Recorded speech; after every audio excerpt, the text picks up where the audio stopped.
मनुस्मृति को लेकर अक्सर क्यों विवाद खड़ा हो जाता है?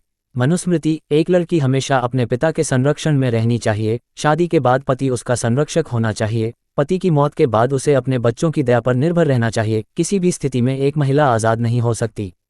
मनुस्मृति के 5वें अध्याय के 148वें श्लोक में ये बात लिखी है। ये महिलाओं के बारे में मनुस्मृति की राय साफ तौर पर बताती है। मनुस्मृति में दलितों और महिलाओं के बारे में कई ऐसे श्लोक हैं जिनकी वजह से अक्सर विवादों का जन्म होता है। पिछले दिनों महाराष्ट्र के राजनेता छगन भुजबल को अज्ञात व्यक्ति का पत्र मिला जिसमें लिखा था, मनुस्मृति के बारे में मत बोलो नहीं तो तुम्हारा दाभोलकर जैसा हाल होगा। बीबीसी मराठी सेवा से बात करते हुए भुजबल ने कहा, मैं इन पत्रों को गंभीरता से नहीं लेता हूं। मैं ऐसी धमकियों की वजह से अपना काम बंद करने नहीं जा रहा हूं।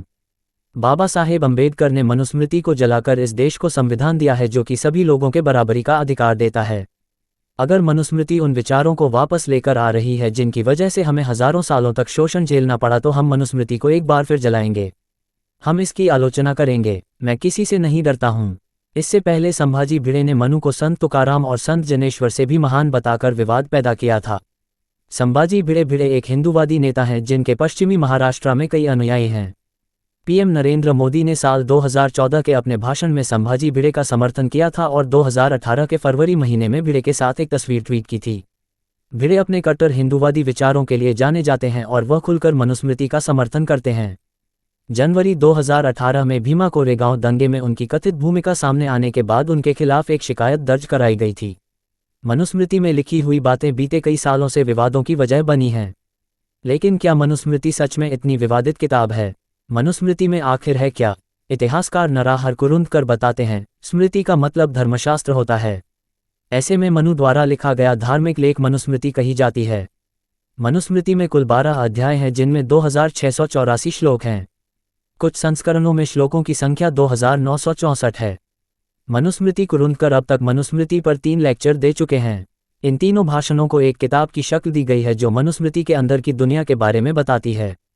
कुरुंदकर मनुस्मृति पर अपनी सोच को बताते हुए कहते हैं, मैं उन लोगों में शामिल हूं जो मनुस्मृति को जलाने में विश्वास करते हैं।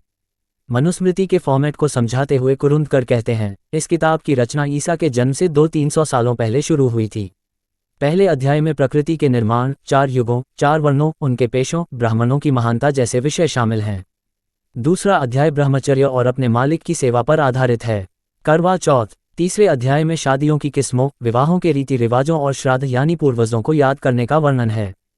चौथे अध्याय में गृहस्थ धर्म के कर्तव्य, खाने या न खाने के नियमों और 21 तरह के नरकों का जिक्र है। 5वें अध्याय में महिलाओं के कर्तव्यों, शुद्धता और अशुद्धता आदि का जिक्र है। 6ठे अध्याय में एक संत और 7वें अध्याय में एक राजा के कर्तव्यों का जिक्र है।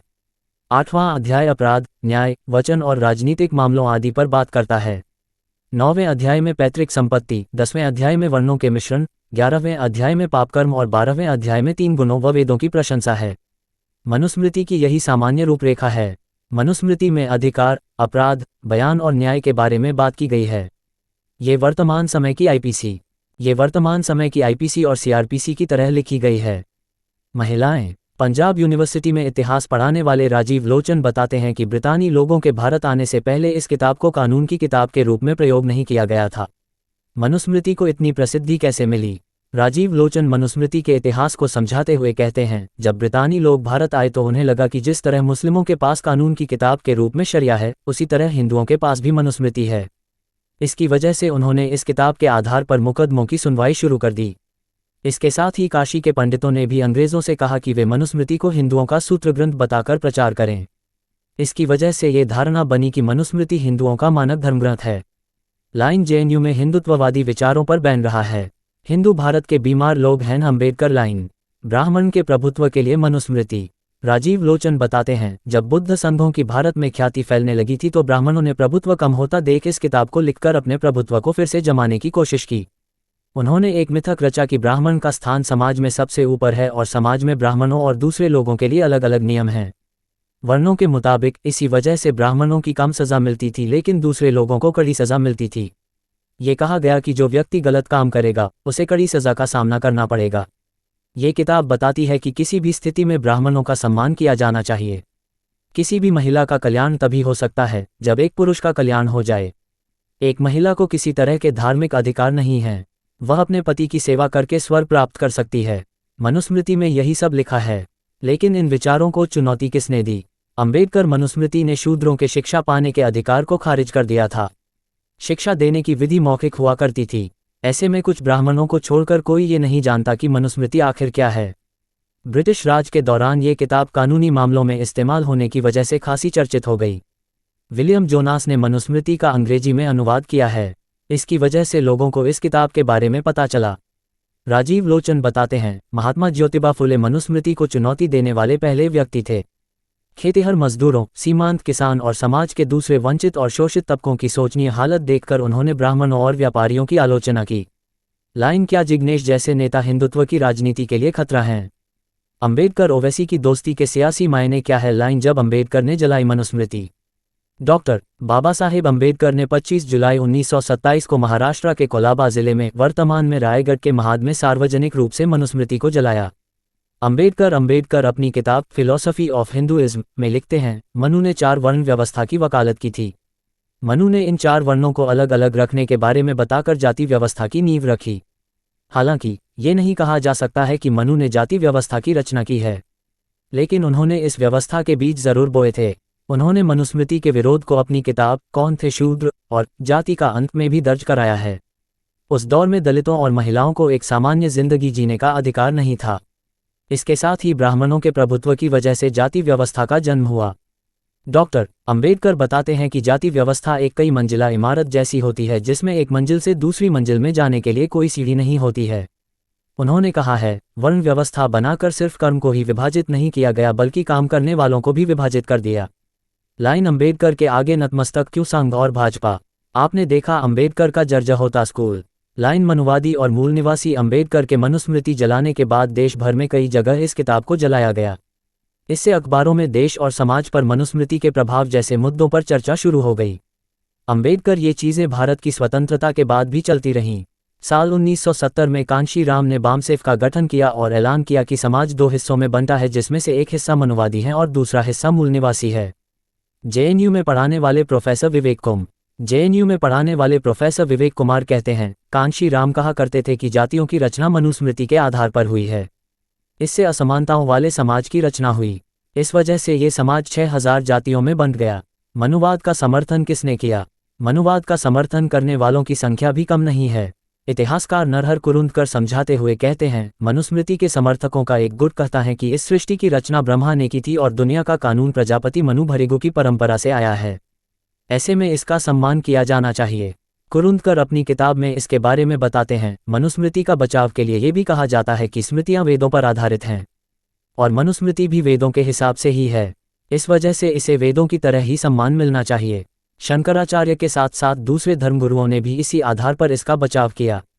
मनुस्मृति के आधुनिक समर्थक कहते हैं कि इस किताब के कुछ हिस्सों को छोड़ दिया जाए तो ये किताब समाज के कल्याण की बात करती है।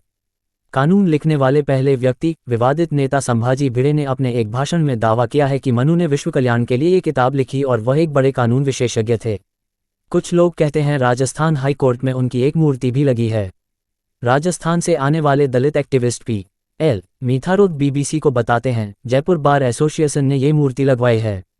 उन दिनों में बार एसोसिएशन में ज्यादातर वकील ऊंची जातियों से हुआ करते थे। ऐसे में समर्थकों ने दावा किया कि मनु कानून लिखने वाले पहले शख्स थे। ऐसे में हाई कोर्ट परिसर में उनकी मूर्ति लगना जायज़ है। सनातन संस्था भी मनुस्मृति का समर्थन करती है। मनुस्मृति इस संस्था ने एक किताब प्रकाशित की है जिसका शीर्षक है, मनुस्मृति को जलाया जाए या अध्ययन किया जाए। इस संस्था का दावा है कि एक समय में समाज मनुस्मृति के हिसाब से ही चलता था। सनातन संस्था एक कट्टर हिंदूवादी संगठन है जिसके मुखिया विवादित हिप्नोथेरेपिस्ट डॉक्टर जयंत अठावले हैं। इस संस्था से जुड़े कुछ लोगों के नाम पर कथित रूप से गोवा और महाराष्ट्र में हुए बम धमाकों से जुड़े हुए हैं। इस संस्था के कुछ लोग तर्कवादी नरेंद्र दाभोलकर, गोविंद पानसरे और पत्रकार गौरी लंकेश की हत्या में अहम संदिग्ध के रूप में दर्ज हैं। सनातन संस्था ने यह भी कहा है कि जर्मन दार्शनिक नीचा इस किताब से काफ़ी प्रभावित हुए थे और इसमें कहीं भी जाति व्यवस्था का जिक्र नहीं है। लाइन क्या जिग्नेश जैसे नेता हिंदुत्व की राजनीति के लिए खतरा हैं? अंबेडकर ओवैसी की दोस्ती के सियासी मायने क्या हैं? लाइन आधुनिक शिक्षा से आधुनिक दिमाग। कुरुंदकर कहते हैं, आधुनिक शिक्षा इन लोगों के लिए आधुनिक दिमाग की रचना नहीं कर सकी, इसलिए ये लोग परंपरा को मानने वाले और रूढ़िवादी बने रहे। आधुनिक शिक्षा ने परंपराओं को मानते रहने के लिए नए तर्क दिए। डॉक्टर अंबेडकर को ऐसे लोगों पर गुस्सा आता था। उन्हें लगता था कि शिक्षा व्यवस्था पारंपरिक दिमाग को बदलने में नाकामयाब साबित हुई है। इसकी जगह रूढ़िवादी लोगों ने आधुनिक शिक्षा को एक हथियार की तरह इस्तेमाल किया। अंबेडकर सोचते थे कि यही लोग जाति व्यवस्था और पाखंडियों के संरक्षक हैं।